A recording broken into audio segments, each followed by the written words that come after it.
Welcome to the Wild Wisdom Podcast, where we learn how to heal our hearts, find our voices, and step into our authentic power as the wild women that we were destined to be. I'm the host, Jessica Love. Settle into whichever way you like to listen to the Wild Wisdom Podcast, and let's get started. This is a solo podcast today.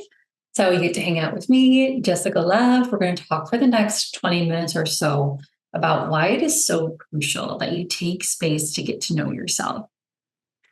One of the 8 limbs of yoga is called Svadhyaya. It translates to self-study. And what yogis felt were so important when they created this limb of yoga is understanding and knowing yourself. Many gurus have said, know thyself. What does that really mean? We live in a world where everybody has something to say about everything, including myself. What happens oftentimes is one goes through a personal journey, a spiritual journey, a fitness journey. They find something that really clicks for them and they get so excited. And they feel like they need to share it with everybody and their mother on earth. I know that I used to go through this myself.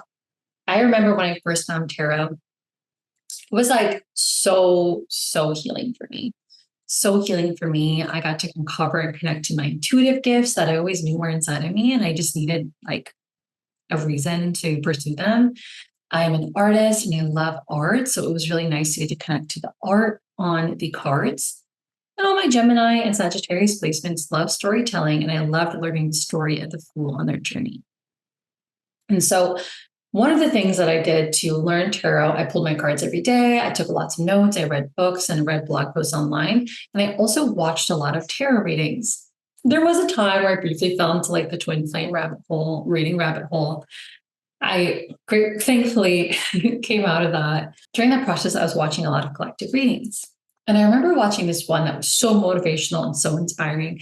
And I went up right to my friend, let's call her Beatrice, not her real name, but Beatrice. And I was like, Beatrice, girl, you got to watch this tarot reading.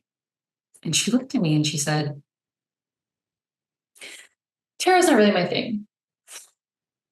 And I was like, why? And I was like, okay, that's fine. And she said, I have a history of obsessive thoughts.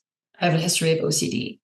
And so tarot and astrology don't work for me because they make me more obsessive and they give me more things to think about. And in that moment, I felt bad, first of all, because I just prescribed something as medicine. Medicine for me was poison to this person, to Beatrice. So me prescribing my medicine to Beatrice without knowing enough about her and what she needed was actually giving her poison. I'm grateful that she had the self-awareness that she had to be able to decline and to know that, but I didn't know that at the time. As we're navigating this world where people are, of course, just innocently sharing what our medicine is, now more than ever, it's really important that you connect more deeply to your inner voice. So here are 3 ways that you can get to know yourself and anchor in the confidence and the clarity to radiate that self out into the world. One of my teachers, John Shotland in psychosynthesis from Psychospiritual Institute, he taught me that we are always radiating something, whether we know it or not. The more you understand and get to know yourself, the more you can actually control what it is that you're radiating. This is our personal power. This is our will. Step 1, spend time alone. If you're one of those people who feels like you always have to be with somebody, you always, like when you go to the grocery store, you're texting, you're scrolling on Instagram, you're always on the phone with people when you're running errands, you're always asking people to hang out, you feel uncomfortable being alone, this is going to be uncomfortable for you. And I understand because I was once that person too. However, it is crucial that you spend time in your own energy, because if you're watching this video and you're anything like me, you're probably pretty sensitive. And it's hard to know or understand how to protect your energy and control what comes in and what comes out until you spend time in your own frequency. So it's really important that you take time to spend in your own frequency and know what that actually feels like. So go for hikes alone, go for drives alone, go exercise outside alone. Have moments where you're just laying in your bed or you're laying in your couch and you're not scrolling and you're not watching something. You're just hanging out. Get to know and understand what your unique frequency is. Step 2, try to connect to the things that you loved when you were a child. Children, when we're born into the universe as children, we're the closest to source that we will ever be in our lives until we die. And when we come into this world, we have the least amount of societal conditioning than we will ever have in our lifetime. And so we are born these whole authentic beings with our own desires and our own gifts and our own ideas of the world around us and a mission to accomplish in this lifetime. And part of that, I love the movie Soul because I feel like it directly connects to this theory that I've had for a while. And I actually cried when I first saw it because it really affirmed to me, it was like confirmation that this is a real thing. And it was beautiful to see the visual representation of this. And this theory is also confirmed in Journey of Souls, the book by Michael Newton, Dr. Michael Newton. So good, highly recommend. This is a hypnotherapist who connects to the interlife. He studied the interlife, or the phase between lives, with hundreds of clients to realize that many people have a similar thread. So we come into this world and we have these ideas of who we are and our talents and our gifts, what we want to learn, how we want to grow, even the people that we want to connect with in this lifetime. And so think about this innocent version of you, this brand new soul. What did they like to do? So I know for myself, what did they like to do? Did they like to run around? Did they like to play outside and get money? Did they like to play with dolls? Did they like to play fashion show? Did they like to write songs? Did they like to play the drum? Did they like to garden? Did they love hanging out with animals? Did they love performing and like putting on shows and puppet shows and things like that? Right? Like, what did your little self love to do? Take time to connect with that and make space throughout your day to do things like that. My little self loved to write. She was very creative. She loved to write. She loved to play outside. She loved to dance and sing. She loved to talk to new people and connect with new people. She loved sweets and like little sweet things. She loved pink. So I've been like kind of getting my nails done pink and purple a lot recently. She loved the color pink. She loved playing dress up and getting fancy and being a princess. And she loved laughing. She was so silly. And I remember as a kid, like literally getting in trouble for laughing too hard in class. And there was this report card that like one of my parents saved from like third grade or something. They showed me, and it said that like Jessica is such a bright student, but her issue is that she talks too much. So I thought that was funny because that was totally me as a young Gemini baby navigating the world, right? So step number 2 for cultivating a deeper sense of self and therefore cultivating more confidence is getting to know and connect with your younger self and starting to do things in your day-to-day life that they loved to do or that you love to do. So my last step in connecting more to your authentic self and therefore cultivating deeper confidence is trial and error. It's almost like exposure therapy. So let yourself connect to your authentic truth in every moment and let yourself be rejected and let yourself process that rejection and get comfortable with it. I don't like the frame of thought that like everybody's a hater and everybody's going to knock you down and blah, blah, blah, blah, blah. I think that is very toxic. But the truth is who you are is not for everyone. Just like who everybody else isn't for you. We're all operating at a certain frequency, a certain vibration. I don't believe that anyone is higher or lower than the other in like a positive or negative way. We're just all operating at certain vibrations. And if you're in the vibrational theory, you would know that 2 beings at different vibrations won't continue to travel together. One will fall away. When you are connected to your own frequency, you are going to naturally repel certain people. And you're also going to always continue to grow and evolve. And you might outgrow people and they outgrow you and vice versa. And that's okay. Let yourself stand in your power and your light of who you really are. Let yourself stay connected to your morals and your values and understand that you are not going to be everybody's cup of tea. There's a quote out there floating around that says like, you're not going to be everybody's cup of tea because honey, you're ayahuasca, right? Some of us are meant to trigger people. And I'm not also saying like go out into the world and purposely hurt people and purposely trigger them because that's not healthy either. Talking about just being you and going out into the world in that way and let yourself experience what it's like to not fit in. Let yourself experience a dirty look. Let yourself experience cliquey groups of people. Let yourself experience getting rejected. there was a time where I was curious about exploring Christianity. I've realized recently that I'm a very spiritual person, just not in a religious way. I honor and respect any religion or spiritual practice that's positive, like no shade, but it's just not me. And my brother introduced me to this church. I was really excited. And I went, and at first I was like, wow, everybody's so welcoming. I love the music. I love that everybody's wearing jeans. Like, it seems like a very cool group. And I was curious about their views on the LGBTQ plus community. I'm bisexual. My partner's bisexual. I have a little brother who's transgender. I have many people in my life that are queer. I just want to make sure that they weren't one of those groups that thought that all queer people were going to go to hell or something. I'm trying to keep an open mind, right? Because I also don't want to enter every experience with an expectation. So I didn't want to enter the church being like, oh, they must be anti-LGBTQ plus without actually knowing that. So I went and did a deep dive after. I'm like deep diving and I can't find any information from this church. I'm like, that's really interesting. Because normally churches that are open-minded like that, they would have some sort of like diversity and inclusion statement. Trying to give them the benefit of the doubt, I figured, let me actually talk to one of the pastors. So I reach out to one of the pastors. I let her know that I have some questions. We go out to eat. And she's very kind, very sweet.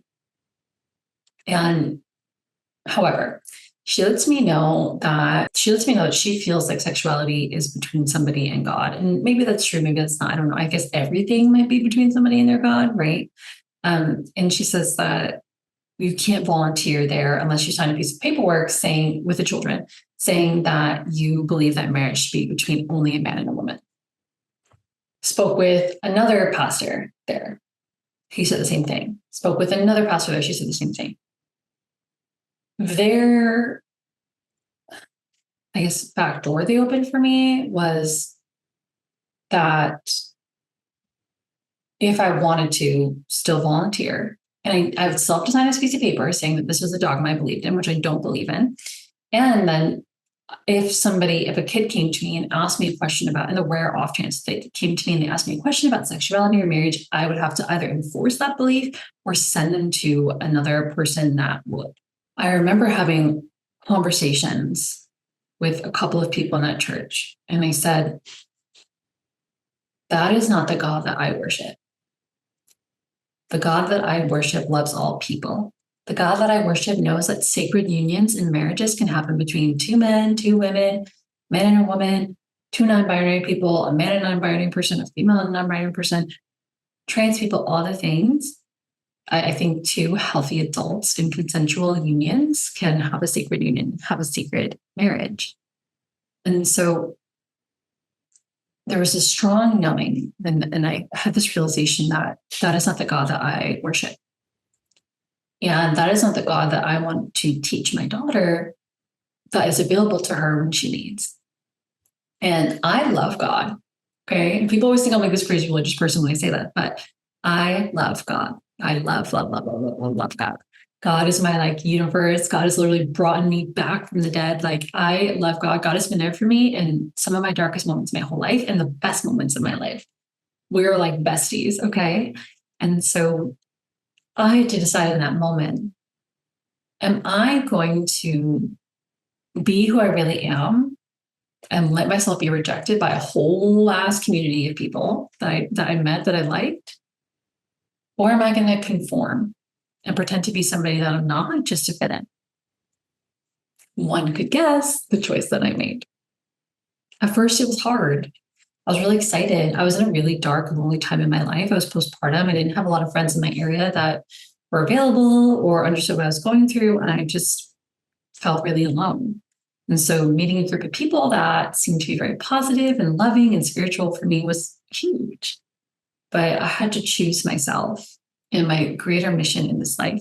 And here's the thing, guys, when you choose yourself, when you stay aligned with your values, and devil's advocate, I can say this exact thing to somebody who really does believe that marriage shouldn't be between a man and a woman, and that is their core values. Shadow work is, you know what? If that's their truth, that's their truth. What is essential is that one stays connected to what they know to be true with the power of their heart from a loving place. So you get to do that. But you can't know what your values are. You can't know what your beliefs are if you don't spend that time getting to know who you don't practice getting rejected. Let yourself get rejected. You'll notice over time that you're still here. I have a bonus tip. So bonus tip number 4. Learn to identify and work with shame. Many of us have been raised in the conditioning that who you are, as you are, is not enough. Who you are as you are is bad. Who you are as you are is not good. I remember being in 3rd grade and my religious class at a Catholic place and going to do a confession. And if you don't know what that is, basically it's like you go to a church and you dress up and you sit behind a wall and you talk to a priest and you confess one of your sins and he prays over you and forgives you. I didn't know like if I had sinned before. Like I was literally in 3rd grade. I knew I hadn't like killed anybody or I don't know. I just didn't know what to say. So I lied to the priest and I made up something. And I can't remember what that was, but I felt shame from that experience. But the whole situation in itself, something like a confessional, in my opinion, it's almost like leaning into shame and promoting shame. I'm sure some people see it as like promoting freedom and forgiveness, but to me, that's what it was. And I think it's important to remember, like, we're all children and we navigate the world, right? And we're like running around and we're messy and we're dirty and we're sticky. And we have these adults in our lives that are like, you're bad. Don't do that. As you get older, the conditioning comes back. Like there are some people that do really well in academic settings. There's some people that do really poorly because we all have different ways that we navigate the world. And unfortunately, the kids who do poorly are seen as bad or wrong or sent to like remediation or things like that. When the highest vibrational outcome for them would be like sending them to an art school or sending them to a nature school or something that's different, that doesn't have this academic system, right? I'm so passionate about advocating for gay and trans and queer people because I hate the belief that if you're not heteronormative or cisgendered, that you're bad. Where does that come from? Talk about biblical teachings, right? Before Eve ate the fruit of the tree or whatever, because she was literally promised enlightenment. We talk about that another time, but like, I get why she ate it. Sorry, I get why she ate it. She was promised enlightenment. Duh, I would be curious about that too. There was no shame. Like there's this quote that says like they were naked and they were together and they didn't feel shame. There's no need to feel shame for who you really are. And that doesn't mean that you don't have any areas where you can grow. Like we all have areas of our lives that we can grow. It doesn't mean that like, anytime that you do anything wrong, you just say that you're this perfect ray of sunshine and you have no reason to take accountability. Like, yes, acknowledge when you've done something wrong. Yes, take accountability when you've done something wrong, but understand that like who you are, your authentic core isn't bad. I know like I've had a big part of my healing journey has been like deconditioning shame for who I am. Decondition shame. Pay attention to when you feel shameful when you've messed up, when you feel shameful when you haven't messed up, just for who you really are. Understand that you're here for a purpose and shame prevents you from expressing your authentic self. So this is my solo podcast for the day. This is a wrap. Let me know if you have any questions, comment below. Which part of this resonated with you the most? If you want to see more solo podcast episodes, let me know. Any questions you have, you can comment below. I'm sending you all so much love and many blessings, and I'm excited to get to know this version of you. Thank you so much for taking the time to listen to this episode of the Wild Wisdom podcast. Really enjoyed this podcast. Go ahead, like, share, and subscribe to spread this wisdom to other sisters who might need it.